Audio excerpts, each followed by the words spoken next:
नमस्कार दोस्तों, मैं देवेंद्र चंद हल्द्वानी जिला नैनीताल उत्तराखंड से फिर से आपके सामने अपने लाइफ के कुछ ट्रू इंसिडेंट्स और घटनाओं के साथ, जो कि किसी न किसी रूप में आपके जीवन में लाभकारी होंगे अगर आप इनको सुनेंगे तो, और अपने बच्चों को सुनाएंगे तो।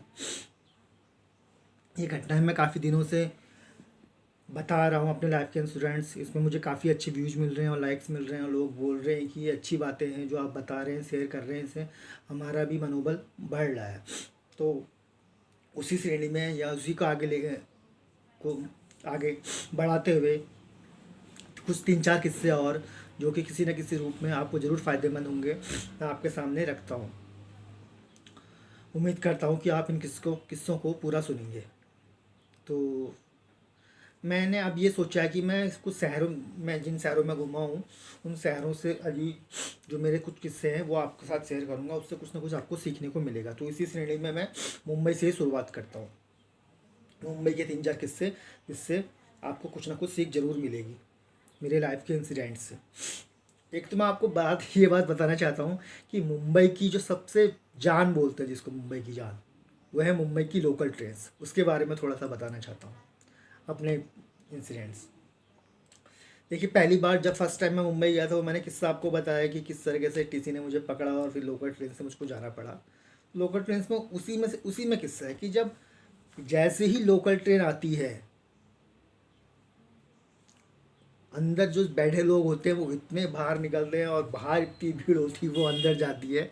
जो लोग आज की डेट में मेट्रोज़ में देखते हैं, इधर दिल्ली में अंदर मेट्रोज़ में, या कोलकाता में जो अंडरग्राउंड मेट्रोज़ पहले से है उसमें जो देखते हैं, वो मुंबई में मैंने 20 साल लोकल ट्रेन्स में 20 साल पहले मतलब लोकल ट्रेन्स में देख लिया था कि क्या हालत होती है। भाई साहब, फर्स्ट टाइम जब मैं लोकल ट्रेन के अंदर जा रहा था उस दिन बांद्रा में, जो मैंने किस्सा सुना है आपको, मेरे हाथ में इतना बड़ा सूटकेस था और मैं अंदर जाने की कोशिश कर रहा था, तो अंदर वाले बाहर आ रहे थे। अब मेरा फर्स्ट टाइम था, मुझे क्या पता। मैंने कहा और किसी ने बोला था कि लोकल ट्रेन 1-2 मिनट रुकती है बस और फिर निकल लेती है। तो मैं लोकल ट्रेन के दरवाजे पे एक हाथ से वो खम्भा टाइप का जो था उसको पकड़ लिया था टाइटली पूरा, और जब मेरे हाथ में सूटकेस था, फौजी सूटकेस बड़ा वाला, उसको लेके ऐसे खड़ा हो गया। और अंदर से जो उतरे वो मुझे गाली दे, अबे पहले हमको उतरने दो दे, धक धक धक धक धक्का देते हुए एक साइड से बाहर निकले। मैं छोड़ूंगा उसको, डंडे को एक साइड दूंगा छोड़, और पीछे वाले मुझे धक्का दिया, अबे अंदर तो चल। अब अंदर कहाँ से जाऊँ, एक हाथ में इतना बड़ा सूटकेस है। तो डर डर डर करके जब पूरी पब्लिक बाहर निकल गई, उसके बाद पीछे वाले ने धक्का मारा, मैं अपने आप ही डर धक धक धक करते हुए अंदर पहुंच गया। तो लोकल ट्रेन के एंड के अंदर पहुंचने का पहला किस्सा इतना खतरनाक था मेरे साथ कि मेरे हाथ में इतना बड़ा सूटकेस था, और मैं फर्स्ट टाइम अकेले मुंबई से, मतलब हल्द्वानी से मुंबई गया था। और वहाँ पहुँचने के बाद मुझे लोकल ट्रेन में जाना था, और लोकल ट्रेन में जैसी डिब्बा रुका, मैंने देखा भीड़ आ रही है, मैंने कहा मैं बाहर ही रह जाऊँगा कहीं। मैं डंडा पकड़ लिया और एक हाथ में सूट के और खड़ा हो गया उतर के। तो इधर से लोग उतर रहे हैं, गाली देते हुए, धड़ धड़ धड़ धड़ रड़ हो रही, पीछे से 2 धक्का मारने में लगे। लास्ट में इधर से जब पूरे उतर के पीछे से एक धक्का पड़ा, मैं आगे जाके अपने आप पहुँच गया। ऐसे ही फिर क्या हुआ, मुझे मैंने बताया था कि फिर मुझे आगे दादर से कुल्ला में उतरना था। ये सब दादर में हुआ, दादर से फिर कुल्ला में उतरते वक्त फिर यही हाल। उतने तक तब मैं सूटकेस लेके उतरने की कोशिश करूँ तो अंदर की भीड़, बाहर से जो भीड़ आए वो उतरने लगे, धर धर धर धर धर धर धर, पीछे कोई करते रहे, पीछे वाले धक्का देते रहे, अब उतर क्यों नहीं रहा, उतर क्यों नहीं रहा। मैं बोला भाई साहब इतना बड़ा सूटकेस है मेरे हाथ में, कुछ तो ख्याल रखो, कुछ तो रैम करो उस बच्चे का। उसमें भी उतरते वक्त भी ऐसी किल्लत। और मैंने लाइफ टाइम में अपने भाई पहला शहर देखा जहाँ लोग चलते नहीं थे। 20 साल पहले भी लोग चलते नहीं थे, वहाँ दौड़ लगाते थे भाई। लोकल ट्रेन से जैसे ही उतरे, चल नहीं रहे, दौड़ लगा रहे। मैं सोच रहा हूँ ये दौड़ क्यों लगा रहे हैं, ये लाइफ है। लोकल ट्रेन में आने के लिए दौड़ लगा रहे हैं, उधर दौड़ लगा रहे हैं। सड़क में पैदल नहीं चल रहे जितने आमतौर पे गांव के लोग आराम से चलते हैं, यार जा रहे हैं माठू माठ माठू माठ माठू माठ माठू माठ। नहीं, दिल्ली में लोग हल्के चलते होंगे, बेंगलोर में हल्के चलते होंगे, कलकत्ता में हल्के चलते हैं, मुंबई में नहीं चलते। 20 साल पहले भी दौड़ लगाते थे और आज भी दौड़ लगाते हैं। ये लोकल ट्रेन की कहानी बता रहा हूँ मैं तुम्हें। इसी में दूसरी बात शेयर करता हूँ। देखिए, हमारा आना जाना घूमना फिरना होता था, तो एक बार मैं अपने कजिन्स के साथ और उनके साथ 2-3 दोस्त और थे, वासी एक जगह है नवी मुंबई में, वहाँ से छत्रपति शिवाजी टर्मिनल जो मेन मार्केट है, अच्छा बाजार है मतलब जहाँ पे, वहाँ पे गया था। वहाँ पे आपको ये गेट वे ऑफ इंडिया और ताज होटल वगैरह मरीन ड्राइव सब उसी इलाके में मिलते हैं। उधर गया था, तो हम लोग गए, फिर उसके बाद शॉपिंग करी। शॉपिंग अपने किसी बड़े कजिन्स के लिए कर रहे थे जो फर्स्ट टाइम कहीं जा रहे थे, अमेरिका जा रहे थे शायद। तो हमने कहा इंडिया से शॉपिंग करके ले आते हैं उनके लिए, तो उनको शॉपिंग की उतनी आदत नहीं थी, तो और लोग गए थे। तो शॉपिंग भी खूब हाई फाई करी थी, मतलब 15-20 हज़ार का सामान खरीदा था उस टाइम पे, जूते कपड़े वपड़े ये सब लेके वापस लोकल ट्रेन में हम बैठ गए। ठीक है, जाते वक्त गए विक्टोरिया पहुँचे, विक्टोरिया टर्मिनल जिसको आप छत्रपति शिवाजी टर्मिनल बोलते हैं, पहुँचे, पूरे मार्केट घूमे, 2-3 घंटे शॉपिंग में लगाए, शॉपिंग करी अच्छी खासी। छत्रपति शिवाजी टर्मिनल के पूरा मार्केट है उधर उधर, और उसके बाद वापस आके लोकल ट्रेन में बैठ गए। अब ऐसा हुआ कि मेरे कजिन्स में से कोई एक किसी का दोस्त था, वो लोकल ट्रेन के अंदर सिगरेट पी रहा था। तो सिगरेट की लास्ट छुट्टी बच गई थी थोड़ी सी, मतलब इतनी सी सिगरेट बच गई थी, तो वो पी रहा था मजे से। एक आदमी आया उसके पास, सादे लिबास में था, उसने कहा भाई साहब ये सिगरेट फेंक दो बाहर, सिगरेट पीना अलाउड नहीं होता ट्रेन में, पता नहीं आपको, फेंको इसको बाहर। तो वो बोलता है, उसका दोस्त, मेरे कजिन का दोस्त बोलता है रुक जा यार थोड़ी सी बची है, रुक जा पीने दे।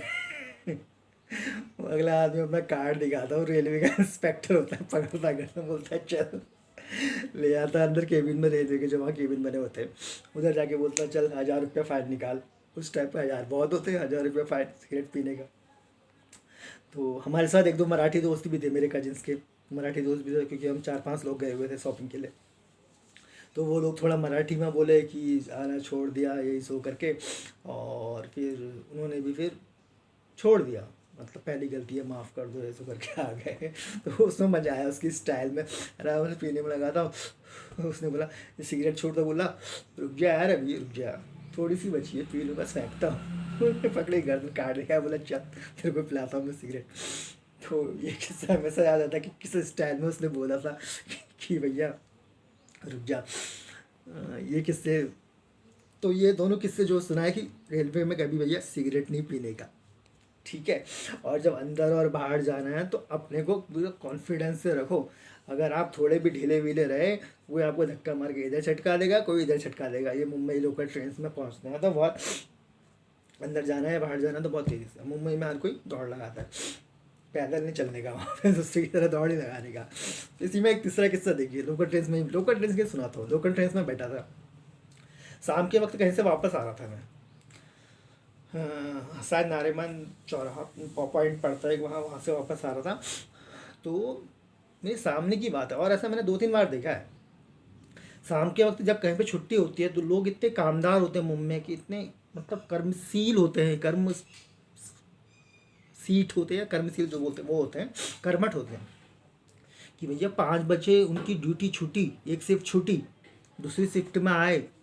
तो लोकल ट्रेन में बैठ के बंदा आया, सूटकेस था उसके हाथ में, सूटकेस खोला, मैंने सोचा फाइल फाइल होंगी इसमें, सूटकेस खोला, बंद गोभी पड़ी, प्याज टमाटर लहसुन चाकू थाली, लो प्याज काटे उसने, टमाटर काटा, बंद गोभी लहसुन छिले, वो सब करके रख दिए। तो मैं सामने बैठा था, मैंने कहा भाई साहब ये क्या है, मतलब क्या कर रहे हैं यहाँ पे, सब्जी क्यों काट रहे हैं आप। बोला यार मुझे 8 बजे दूसरी नौकरी में जाना है, दूसरी शिफ्ट में, तो मेरे पास घर में जाके इतना टाइम नहीं है कि मैं सब्जी काटूँ। तो अभी मैं ड्यूटी करके आ गया 5 बजे, अब 5 से 6 बजे तक, 6:30 बजे तक घर में पहुँचूँगा, तो मैं सब्जी वब्जी सब इसी में काट लेता हूँ रोज़। और उसके बाद घर में जाके सीधे सब्जी चढ़ाई, रोटी बनाई, खाना खाया, टिफिन में पैक करा, दूसरी ड्यूटी 7 से, हाँ रात को फिर खा लिया 10-11 बजे। तो आदमी के पास इतना टाइम नहीं कि सब्जी वो घर में काटे लगाओ, ऐसा मैंने कहीं नहीं देखा, कहीं नहीं देखा। सब्जी तक का वो बंदा ट्रेन में काट रहा है। और ऐसे एक दिन नहीं और 3-4 बार देखा मैंने कि सब्जी लोग ट्रेन में ही काटते हैं, कट कट कट कट, सारा सामान रखे जा रहे, क्योंकि लंबा सफ़र होता था, 1 घंटा दूर जाना है कहीं, तो आराम से सब्जी वब्जी काट लेते थे। और एक सुडोकू गेम होता है, नंबर्स वाला गेम, वहाँ उस समय 50 पैसे में, 25 पैसे में, 1 रुपये में वो अखबार मिलता था, शाम का अखबार, दिन का अखबार। तो लोग कितने वो खाली अखबार वो गेम खेलने के लिए लेते थे। आपको कम से कम 30% लोग लोकल ट्रेन में जो मिलेंगे शाम किसी समय, शाम के वक्त दिन में, वही टाइम पास के लिए सुडोकू गेम खेल रहे होंगे नंबर्स वाला। मैं सोचता था क्या खेल रहे हैं क्या खेल रहे हैं, बाद में मुझे पता चला कि ये सुडोकू एक गेम होता है, नंबर जिसमें मैच करने पड़ते हैं बराबर, वो खेलने में लगे रहते थे। तो ये मतलब ये इससे मैं आपको सिखाना सिखाना क्या चाहता हूँ, जो मैं आज तक खुद नहीं बन पाया बनने को, कि कर्मठ इतना होना चाहिए कि टाइम बिल्कुल वेस्ट नहीं करते मुंबई के लोग, तभी उस बड़े शहर में वो लोग जी पाते हैं भाई साहब। मैं तो हेड्स ऑफ करता हूँ कि बंदा दिन भर नौकरी करके शाम को सब्जी काट रहा, ट्रेन में फिर बना रहा है, फिर सेकंड शिफ्ट में जाएगा, मतलब इतना पैसा कमाना है उसको, तभी उस बड़े शहर में रह पाता है। वहाँ मकान खरीदना कोई हर किसी की बात नहीं है, दिल्ली में आप खरीद लोगे, बेंगलोर में खरीद लोगे, मुंबई में हाई फाई रेट, बहुत हाई फाई रेट। चौल में ही वहाँ पगड़ी उसमें ही लाखों में देनी पड़ती थी, जो चौल दिखाते हैं फिल्मों में छोटे छोटे एक कमरे में, उसी में पगड़ी देनी पड़ती है लाखों की, तब जाके आपको चौल, उसका भी किराया पता नहीं कितना होता होगा। तो एक इससे याद आते हैं कि बड़े शहर में ज़िंदगी में मतलब वहाँ बने रहने के लिए आदमी को कितना स्ट्रगल करना पड़ता है, बहुत स्ट्रगल करना पड़ता है, और सभी को हेड्स ऑफ है जो इतना करते हैं वहाँ पे। इसी के साथ मुंबई की बात चली रही है तो ज़्यादा ज़्यादा बच्चों के किस्से, वहाँ के बच्चे और दुकानदार कैसे सयाने होते हैं, और उत्तराखंड और यूपी वालों का क्या हाल होता है उसके बारे में सुनिए। एक बार मैं अपनी ताई जी के साथ शाम के वक्त सब्जी मार्केट जा रहा था सब्जी लेने के लिए। ताई जी के साथ मैं अक्सर जाता था, ताई जी बोलती थी चल घर में बैठ के क्या करेगा अकेले, बड़े होने पे, हाँ जब मैं 20-21 साल का हो गया था, उस मैंने बताया आपको कि मुंबई बार बार जाता रहा हूँ, तो सब्जी मार्केट जाता था। तो एक बार सब्जी लेने जा रहा था, तो एक बच्चा था छोटा सा, 5-6 साल का होगा, छोटा सा, कटोरा लेके ऐसे भीख मांग रहा था, तो मैं भी तेज़ी से चल रहा था, तो मुझे दिखा नहीं, गलती से मेरा हाथ टकराया उस पर या पैर टकराया उसके हाथ से, वो कटोरा जो है गिर गया ज़मीन पे, और मेरा भी उतना ध्यान नहीं रहा, जल्दबाजी में था, भीड़ बहुत होती सब्जी मार्केट में। तो मैं थोड़ा 5 कदम आगे बढ़ाऊँगा, पीछे से आवाज़ आती है बच्चे की, ओ सियाणे। मैंने कहा कौन बोला है, देख के नहीं चल सकता क्या, मेरा कटोरा गिरा दिया तूने। 5-6 साल का बच्चा, इतना छोटा सा, ओ सियाणे देख के नहीं चल सकता क्या, मेरा कटोरा गिरा दिया तूने। मैंने कहा यार सॉरी भाई सॉरी। बोला क्या सॉरी, देख के चलने का आगे से। मैंने कहा ठीक है भाई, ये बताइए कि सर चुपचाप चल दिया। तो मैंने बोला यहाँ तो बच्चे भी इतने भयंकर तकड़े हैं, तभी सर्वाइव करते हैं भैया, कटोरा एरिया सियाणे। देख के नहीं चल सकता क्या, आगे से देख के चलने का। मैंने कहा हाँ ठीक है ठीक है। ठीक है किस्सा, बच्चे मतलब कितने तेज होते हैं। दूसरा, एक बार मैं किसी दुकान में सेंटर फ्रेश लेने गया, मतलब जहाँ मेरे ताऊजी लोग रहते थे, वो शिफ्ट हो गए थे वासी से कोपर खैरना, बाद में कोपर खैरना उसी से 5-6 किलोमीटर आगे एक जगह पड़ती है नवी मुंबई में, वासी से 5-10 किलोमीटर आगे कोपर खैरना। तो उनके घर के पास ही शॉप्स वगैरह थी, तो मैं सेंटर फ्रेश खाने का मूड करा, तो 4-5 सेंटर फ्रेश लेने, पान की चाय की दुकान थी, जो वो पान की दुकान होती है। मैंने वहाँ जाके उससे बोला कि भैया सेंटर फ्रेश दे दो 5। तो बोला अंकल, मतलब दुकानदार मुझसे बोला अंकल कितने सेंटर फ्रेश चाहिए। मैंने 5 चाहिए। बोला लो अंकल सेंटर फ्रेश खाओगे। मैंने कहा अंकल, मैं चलो छोड़ो, मैं वापस आ गया कमरे में। तो मेरी दीदी है बड़ी, मैं दीदी से बोला दी वो क्या कहते हैं दुकानदार तो छोटा मतलब मेरी उम्र का ही था, और मुझसे अंकल क्यों बोल रहा था। बोला तूने उसको क्या बोला। मैंने उससे बोला कि भैया वो दे दो सेंटर फ्रेश। हाँ तो तुझे समझ गया होगा कि यूपी वाला है, और इसलिए वो यूपी वालों को वहाँ अंकल करके चिढ़ाते हैं। मैंने कहा अच्छा। तो बाद में भी आजकल भी वो राज ठाकरे वगैरह जो चलता है वो सच में है, वहाँ पे मराठा लोग बोलते हैं आमची मुंबई, होता ही है। उत्तराखंड में हम लोग खुद बोलते हैं कि हम उत्तराखंडी हैं, और बाहर का कोई आदमी आता है तो उतना उसको अच्छी अच्छा, हम तो अच्छा ट्रीट करते हैं एज ए देवभूमि में, लेकिन महाराष्ट्र में पता नहीं कहीं कहीं पे कुछ लोग हैं जो सोचते हैं कि मुंबई महाराष्ट्र हमारी है। कोई बात नहीं, अच्छी बात है, हर राज्य को आदमी को अपने राज्य पे गर्व होना चाहिए, लेकिन बाहर के लोगों के साथ मारपीट नहीं करनी चाहिए। वहाँ भी नहीं होती है, थोड़ा मजाक वजाक होता है, वो मेरे साथ भी हुआ उस समय, और बाद में शायद थोड़ी मारपीट भी हुई है हाल के दिनों में, लेकिन वो भी अब ठीक हो गई है। वैसे ही ठीक ठीक ठीक भी रहना चाहिए। तो हंसी के किस्से के साथ साथ एक लास्ट में दुख का किस्सा भी सुनाता हूँ कि कभी किसी आदमी का मजाक नहीं उड़ाना चाहिए। मैं जैसा आपको बताया कि मर्चेंट नेवी के चक्कर में गया था, जितनी बार वहाँ गया था, तो सवेरे के वक्त में अक्सर पार्क में जाता था और दौड़ लगाता था, डिप्स मारता था, थोड़े पुशअप्स करता था, तो ऐसे ही मैं एक बार पे एक पार्क में, मतलब वहीं सीसोर है पीछे, तो पार्क में गया था किसी, वहाँ मैंने दौड़ वौड़ लगाई, उसके बाद एक्सरसाइज करी थोड़ी, एक जगह पे मैं बैठ गया, मतलब ऊपर छज्जा टाइप का बना हुआ था पार्क में, वहाँ बैठा। वहाँ बैठा तो मैं 2 रुपये के चने खाए लिए, मैं ना चने खाने लगा। मेरे बगल में एक अंकल जी बैठे थे, तो मैंने अंकल से बोला, आप भी खाओगे अंकल, चने खाओगे? तो उन्होंने बोला हाँ। तो मैंने 2 रुपये के चने और लिए और उनको भी चने पकड़ा दिए। ऐसे पेपर को रोल करते हैं, उसमें चने डाल के वो लोग चने देते हैं, तो उनको भी चने दे दिए, तो उन्होंने भी चने खाए। तो थोड़ी देर बाद वो बोले, बातचीत शुरू हुई, उन्होंने बोला तुम कहाँ से हो? मैंने कहा मैं अंकल नैनीताल से हूँ, उत्तराखंड से, और यहाँ मेरे ताऊ जी रहते हैं, तो वहाँ पे आया हूँ, बट चढ़ने में थोड़ा ट्राई कर रहा हूँ, इसका सवेरे के वक्त थोड़ी फिजिकल एक्सरसाइज करता हूँ। तो वो बोले अच्छा बेटा अच्छा, ये सो करके बातचीत हुई। उन्होंने बोला मैंने तुम जैसा अच्छा इंसान नहीं देखा। मैंने कहा क्यों? बोले तुम अभी आए हो यहाँ पे, 2 मिनट तुम्हें बैठे हुए हो रहे हैं, और तुमने मुझसे पूछा चने के लिए, और मैंने बोला तो तुमने मुझे चने भी दिलाए। इतने अच्छे लोग मुंबई में होते नहीं हैं, इसलिए मैंने तुमसे पूछा तुम कहाँ के रहने वाले हो। मैंने कहा अच्छा अच्छा। तो ऐसी बातचीत आगे बढ़ी, तो फिर मैंने उनसे कहा अंकल आपके तो कहाँ पे रहते हो? तो उन्होंने बोला नहीं, यहीं पे मेरी मैकेनिक की दुकान है, वर्कशॉप है कार वगैरह की। और ठीक है, मैंने कहा और बच्चे बच्चे होंगे आपकी, शादी वादी होगी? तो उन्होंने कहा कि मेरी शादी नहीं हुई है।